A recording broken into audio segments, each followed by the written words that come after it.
last year, the last 2 years it hadn't worked because. These are the rest of the board members, I didn't, or a couple of them really. Hey, Ross Vance. Ross, glad to meet you. Nancy? Yes. Okay, glad to meet you. Hi there. I'm David Hicks. David? Nice to Good to meet you. And Oh, I should have said I'm Rob Black. I don't know if I said that or not. Rob Black. David Hicks. Just remember. Did you say Rob? Rod Black. Just as dark as you can get. Where's our little name tag things? And then they know who we were. We just did it all. Middle of the day meetings, we don't need meetings. Got enough for everybody? Yeah, I think so. Thank you very much. Huh? Clark, coming here? You said? Oh, you're Nancy's Nancy. joining us. There you go. On behalf of the I'm Enterprise Clark. Zone. You're Oh, Clark? okay. Oh, you're from Clark County. Representative, okay, very good. Enterprise Zone. Okay. Okay. I work for the city of Marshall. Oh, okay. Thank you. Is it John Hammond on the county board? He's the, yeah, the board president.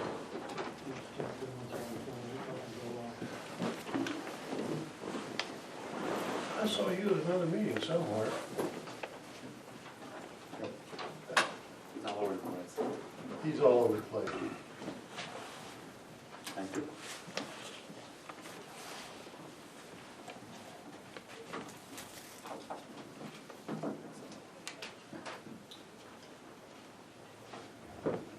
See Todd show. Aaron, do you know if Todd's coming? Not really. You can tell me if you want to know. Last I talked to him, he was talking about loading stainless. More important. It's 1 o'clock, or 2 o'clock, sorry.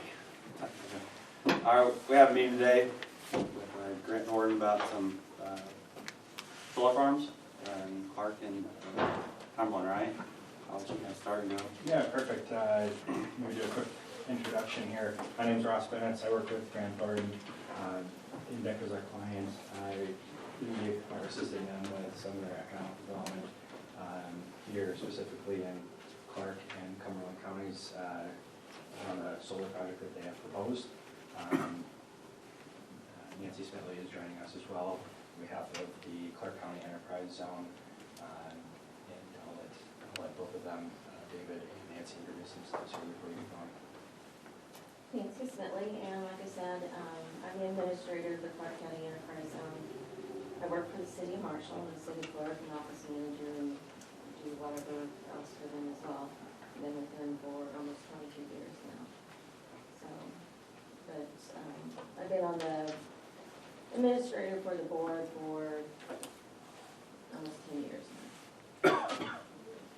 I'm David Hicks. I'm the Vice President of Business Development for Indec Energy Services, which is an independent power company with headquarters up in a town called Buffalo Grove, about 30 minutes northwest of the city of Chicago. So we are the developers of the Indec Blue Mountain Farms Energy Center, which is the subject of the discussion today, or the genesis of the subject of the discussion today regarding the extension of the enterprise zone to Cumberland County.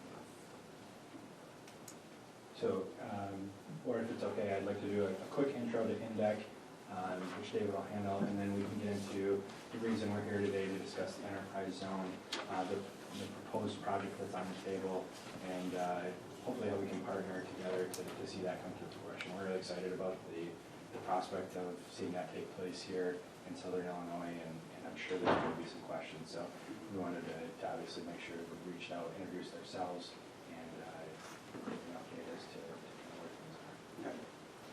So I'm with Indec Energy Services. We're a privately held company located in Buffalo Grove. We're not an electric utility. We're what's called an independent power company. So we develop different types of energy projects and then sell that power either into an open market, or we sell it to electric utilities, or we sell it to commercial and industrial customers. The company's been around since 1985. Got its start in the is actually an outgrowth of another company called Indet Power that leased and manufactured packaged boilers for industrial customers. And then in 1978, a law was passed in the United States that allowed for cogeneration, which is if you could find a cogeneration host like a greenhouse or a processing facility, you could sell steam to them and then sell the excess power to the grid under certain schedules to the electrical utilities, and that was called cogeneration of power projects. And so Indet got its start doing that because they actually had built packaged boilers for these industrial customers, so it had a ready-made base to build cogeneration projects, and was really a household in the mid-90s in the energy industry. And I wasn't employed by Indet at the time. I started with the company in 2014. In the mid-90s, Indet was synonymous with cogeneration, built a lot of projects all over the United States, branched out internationally, built projects overseas. And then if you look on slide 3, that's a listing of some of the projects in our portfolio, both projects domestically and projects internationally, built projects in Central America and Europe. And then if you turn to slide 4, slide 3, you'll see, slide 4, you'll see that our latest project, which is an 1,100 megawatt gas-fired combined cycle project. So that's a state-of-the-art project that takes natural gas and uses that natural gas twice to produce electricity. So it produces electricity by burning the natural gas in a gas turbine, and then takes the waste heat from that, heats water to create additional steam, and then produces electricity again. So it's a very efficient state-of-the-art project. It's a $1.05 billion investment in Southwest Michigan, and that project's currently in construction and will go into operation in the spring of 2022. So, and then you can see in the upper left-hand corner these concentric circles around the project site. Within a 200-mile radius, that will be the most efficient power plant in the Midwest in that 200-mile radius. So, and then the other thing that we have done in the past is we also have built a large number of ethanol plants. After the legislation in the early 2000s, making ethanol a part of the nation's energy supply, we built 11 of those plants, including a project called Lincoln Land, which is, I think, just north of here. And so we've developed a lot of different technologies, and now we're involved in solar development. And so solar development has become the next thing in the energy industry because of falling prices for solar panels, and because of the increased efficiency of those panels, they now compete and actually are lower cost than traditional resources like coal and nuclear. So you're seeing a lot of this solar development occur in the Midwest, and particularly in Illinois. And so we're developing one of those projects. Niles is natural gas. It's a natural gas plant, yeah. So Niles is obviously a different technology, Right. but I think it goes to show Index's ability to understand the technology and ultimately execute on a very large scope, a large project, bring that to fruition to a community. David, you want to speak to the relationship that you've been able to develop with Niles? Yeah, so we actually started developing this project back in the year 2000. When you had to get what they call gas in the United States, driven really by Enron. And then Enron went bankrupt. When Enron went bankrupt, all those gas-fired opportunities went away. But we maintained our relationship with the city of Niles because we knew at some point that market was going to come back again eventually. And eventually it did. It came back in 2010, 2012, it came back. And actually, in 2014, when I came on board, that was the first thing. When I looked at the pipeline sites they had, I looked at this site and said, this is a perfect site. It's in what's called the PJM power pool. PJM was developing they were developing a whole lot of new gas plants to replace older coal and nuclear. And so we reinvigorated the development of this, and it came to fruition, and it's actually in construction as we speak today. But we've had a great long-term relationship with the city of Niles. In fact, the relationship is so good. The city of Niles, just a slight digression, the city of Niles was actually a full requirements energy customer of Indiana Michigan Power, which is an electric utility in the Indiana Michigan area. And They decided this past fall to cancel that contract, and now they become a member of the Michigan Public Power Agency. And as part of that relationship, they actually have a renewable energy target they have to meet. And so that's a new solar project or some type of new renewable project they have to build to meet this target as a part of this new relationship. When that target was presented to them, the first thing they did is came to us and said, can you be a partner with us? Instead of going out to bid to the market or going out to find another avenue, they went straight to us, and so we're actually collaborating with them on another solar project. It's sort of like the project we're going to talk about today, but on a much smaller scale because it's just for the city of Niles. But I'd be happy to give references if you're looking for references in the city of Niles and talk to them. Jeff Dunlap, the city utilities director, or others. But our great relationship with them has not only resulted in this Index Niles project, but it's also became us on the solar project. So we have really established ourselves wherever we built as being a good corporate partner and one that really values our long-term relationships with the community.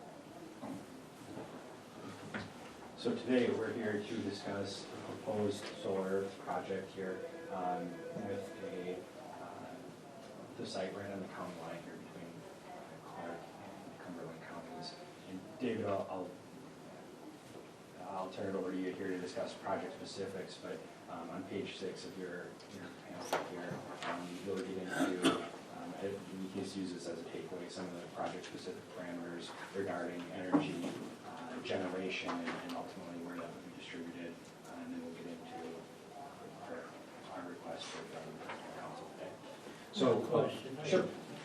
You say you got this Niles Energy, is going to be natural gas, very efficient? Now you want to go a solar farm, which is more efficient, which is the cheapest way to raise electricity? The solar farm or with this here natural gas? Depends upon the price of natural gas on the day that you dispatch. So on most days, the gas plant's going to be less expensive than the solar facility. But the other issue with the gas plant is it can dispatch all for 24 hours, 7 days a week. So it provides what's called firm capacity and reliability component to it. So it's sort of, the way I would describe energy infrastructure is it's similar to like a 401k or an investment portfolio. You invest in different, you don't put all of your investments in just one stock or one mutual fund.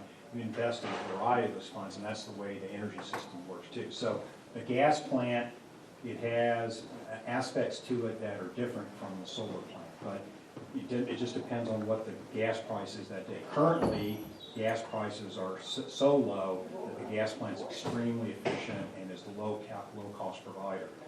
How that goes in the future is a different story. Now, the one thing about solar plants that's different, another thing about solar plants that's different from gas plants is the cost of solar fuel, the fuel that goes into producing solar energy is zero, and it's always going to be zero. The price of natural gas changes on a daily basis, on a monthly basis, or an annual basis. So when you invest in a solar plant, you know what the price of that power is going to be for the next 20, 25 years. You don't know what the price of that power is going to be for a gas plant. So there's things about a gas plant that makes it a really good addition to the energy investment portfolio, and there's things about a solar plant that makes it really good in investment in the portfolio. And then the other thing that's really, and this is a good segue into the description of the project, what's also really great about this project, we always, whenever we're building projects, we always build projects for the future. We don't try to build a gas plant that would be a great gas plant in 2019. We want to build a gas plant that's going to be a great gas plant from 2022 on. The same thing with the solar facility. So what we have on the solar facility is not just the solar plant itself. We also have the option for battery energy storage.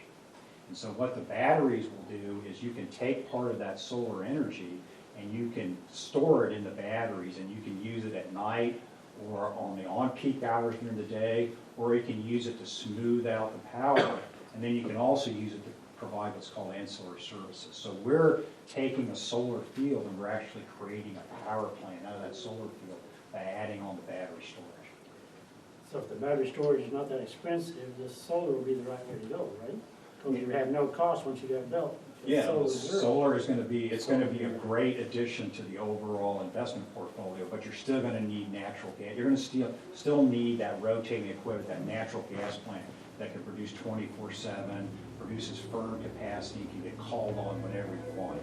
So there's gonna be a role for both solar and gas on a go-forward basis. Trouble is, when you use the gas, it's gone. With the solar, as long as the sun shines, we'll be okay. Well, you always make more gas. There's always more gas out there, so. No, not really. You've got X amount of gas in the United States. It seems like- Unless you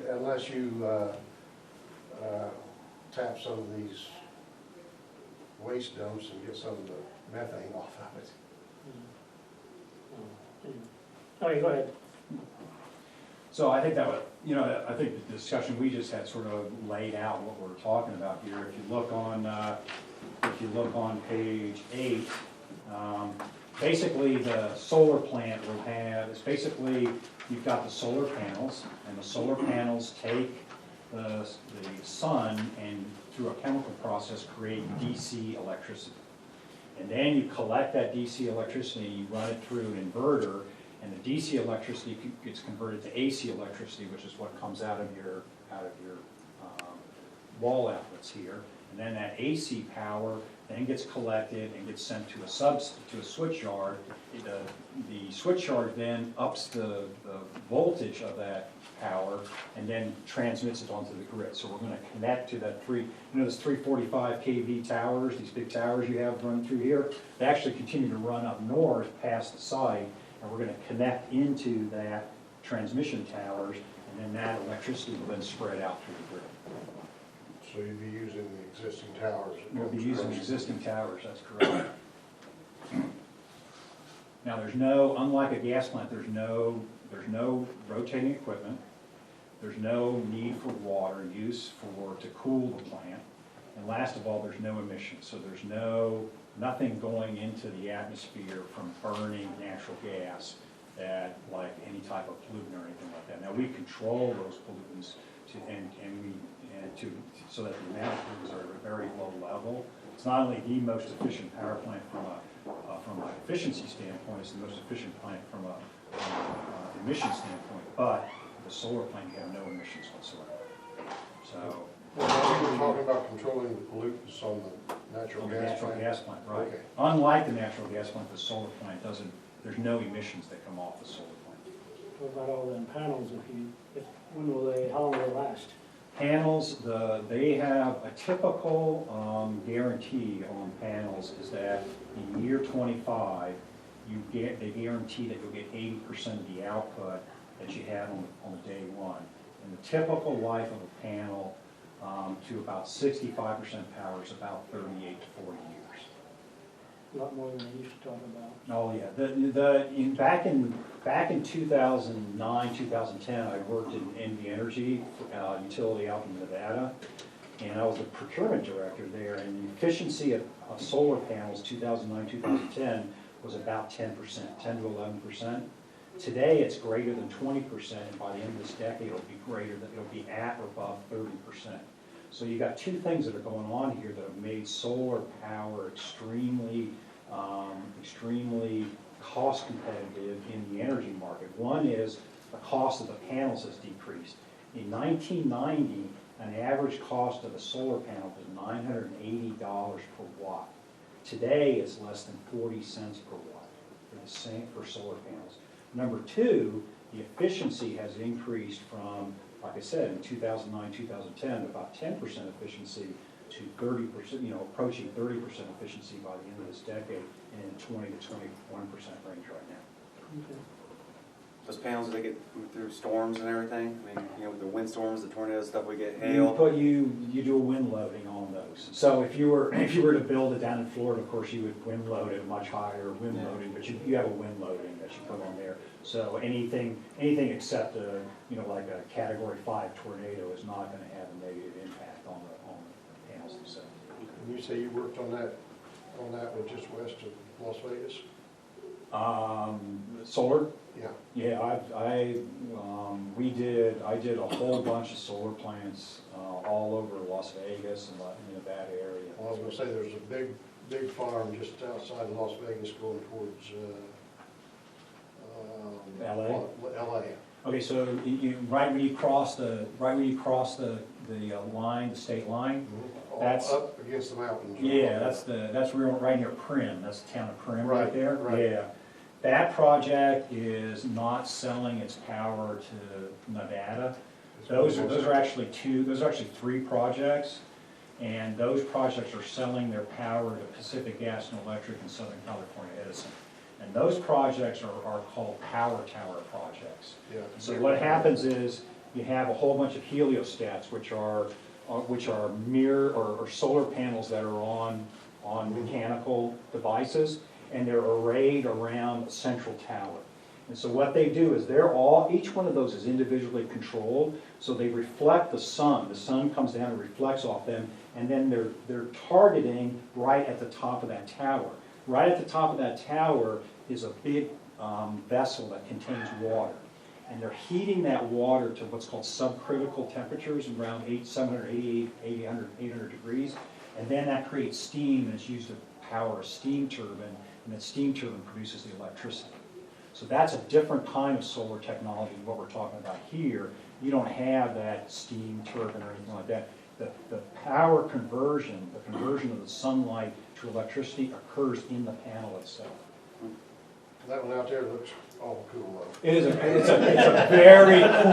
a very cool looking plant. Yeah, it is. But it's a very expensive way to produce electricity. So these types of this type of PV project in Illinois is going to be around 3 cents per kilowatt hour is going to be the price of the power. That facility that you saw in the print, that's 18.3 cents per kilowatt hour, 6 times the price of this. I know the price that they paid because they bid the same project to me, and I said I can get power a lot cheaper than that, so I didn't decide to go forward. But in California, they're willing to pay outrageous prices for power, which is why they have outrageously high rates, but they were willing to do that. That's how I know what the price of that power was. Yeah, it still looks cool. Yeah, it's a very cool. There's actually another cooler looking one out near Tonopah, and that one uses the same power tower technology. And that If it's your park district, if your fire or ambulance, any of those that tax, your library, schools, county, cities, and see if they want to participate. And you make there's like 10 criteria that you have to meet on the application. It's, the best way to describe it, it's for, I want to say like a poverty or a depressed area. Where you need, encourage economic development. right, where you need growth. So that process is available to counties throughout the state. It is fairly involved for this project. And you have to have a board for that, is that what? Yeah, on our board, on the. Is it just everybody who's represented? Right, schools and- right. And just not townships, it's just No, we don't have any cities. townships currently participating. So it's just the county, the cities, and then the school boards. That was what I was gonna ask, because it is one of our townships, and that's a local unit of government, so. But they would have to pass a resolution stating that they support it and they'd be willing to abate taxes. But like I said, we don't have any townships in Clark County that participating. Not partic- No, no, it's just the county, the cities, and the schools. Okay. And that's where most of your money goes anyway, Right, especially the schools. yeah. The biggest part of that is the school tax. that they have. Yeah. And that's the biggest draw. Wouldn't affect our school at all, either one of them. But this, if you did join ours, it would open you up to become more of a part of ours.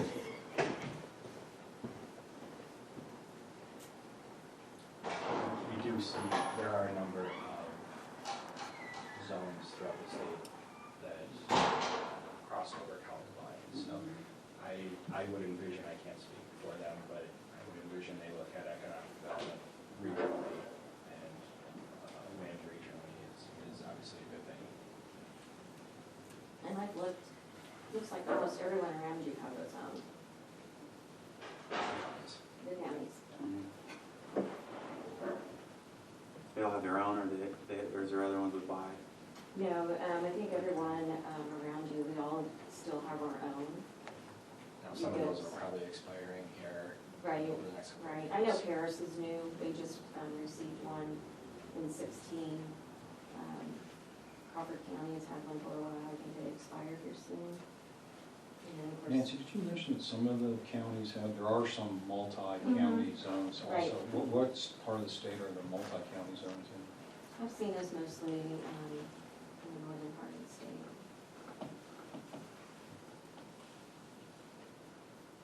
What's the timeline for us that you want, like, to know what we want to? So what the process would be, should we choose to partner here, is we would need another public hearing, a public meeting, and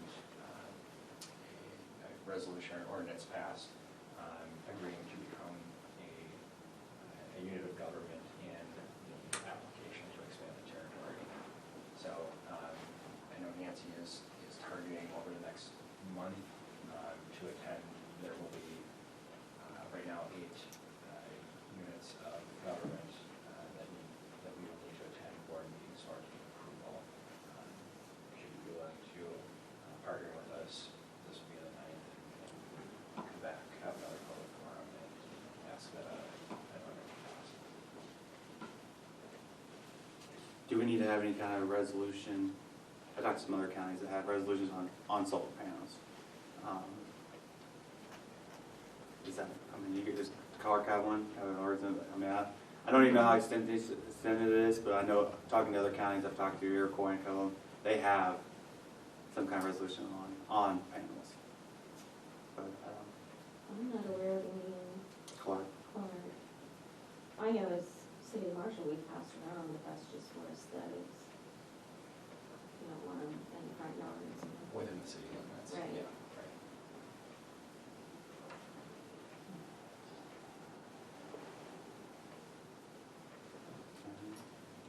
So we need to, so you're wanting permission, you want the county, our county to join your enterprise zone, basically, That's what we're asking. in the next couple months. Well, it would go to the state, it probably wouldn't take effect until, let's see, if we did the applications in April, maybe July, August before we hear. If we don't join with your enterprise zone, then what, will that affect your project very much?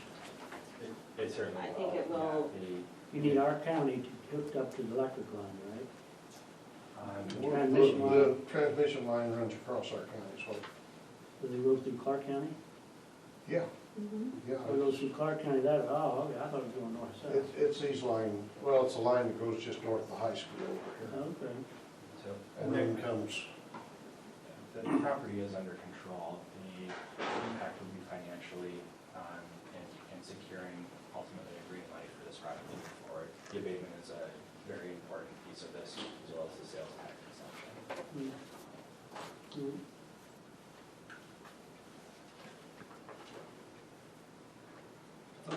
But the whole enterprise has to be in Clark County. The current enterprise zone was awarded to Clark County. Clark County has currently identified, it's about 5 square miles of enterprise zone territory. They have an additional almost 10 square miles that they could designate. We are asking them to designate our project site, so about 1,500 acres of that remaining 9.5 square miles. We would ask that Cumberland County would consider joining that enterprise zone as a unit of government as well. Well, the reason I keep asking is because that cuts us off from having an enterprise zone in one of our, own.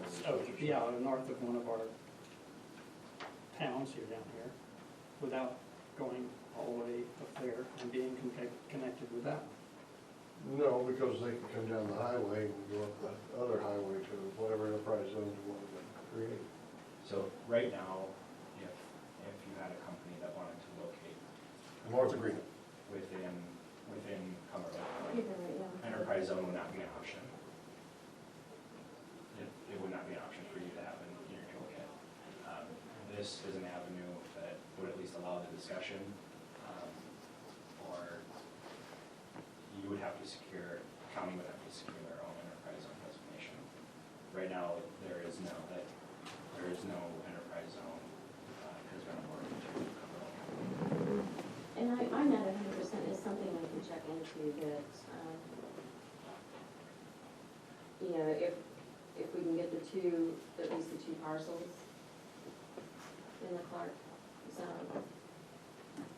I don't know for 100% that you all couldn't, make your application for a state for the new zone and just, Could we join and then we leave it, say, after, After 20 years, you'd have to. we have to wait the full 20 years, you can leave them, we can say, hey, we're gonna I think start we can around always here, make an application to, and then leave it,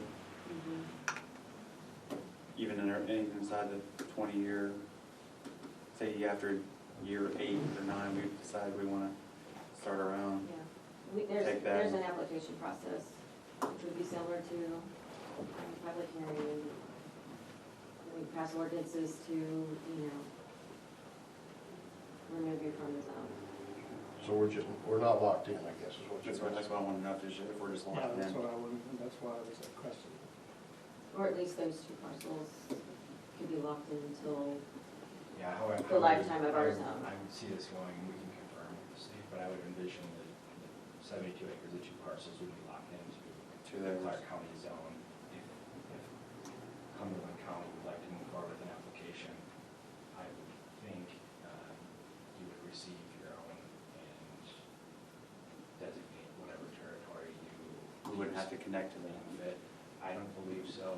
We can certainly confirm that with Okay. these. Well, I was under the understanding that That's what I thought we had to, we couldn't do it. Yeah, that's what I understood. it too. Once that's locked in, we're locked in. We're locked out. yeah. That's why I was, that's, Yeah, I apologize. no, that's no, we'll accept your apology. and I know, I know it's internet zones are, I don't, We're in a very confusing time now because our current one's expiring. We're waiting tooth and nail to see if we get our new zone. well, I keep, So- I'm sorry. Go Go ahead.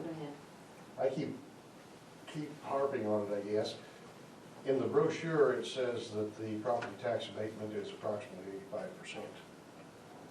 Is that, They're Taken figuring into in, account. because you still have, your ambulance, your township. You're still paying all those other the taxes. total taxing total body tax bill. of all the taxing bodies, okay. There are some entities that. Okay. Well, I guess I was confused. I saw this in 85%, and I saw somewhere it was 100, or you 100%. said 100%, Of the so, taxing bodies participate. yeah, I wanted to make sure that, what the numbers were.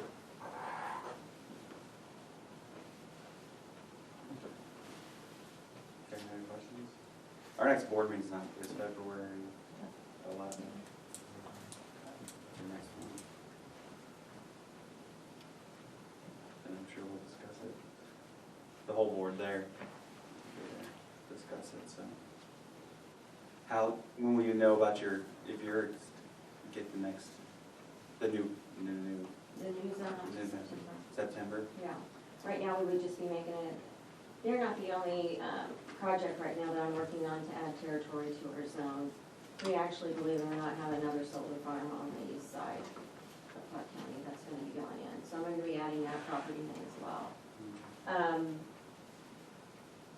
So, and then at the end of the year, if we get the new zone, then I'll have to amend the new zone as well, but. And, don't hesitate to call me anytime. If you want me to come back for your meeting, I can. Okay. What page is that timeline on? 12. I think it was on 11, I believe, or, yes. Start, the timeline starts, Any questions? County engineer, you got any questions for him? September 2020.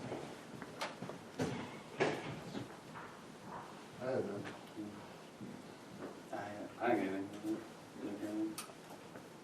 All right, I appreciate you. I'm sure we'll keep in touch. Yeah, absolutely, yeah, I would envision some conversation back and forth, please. I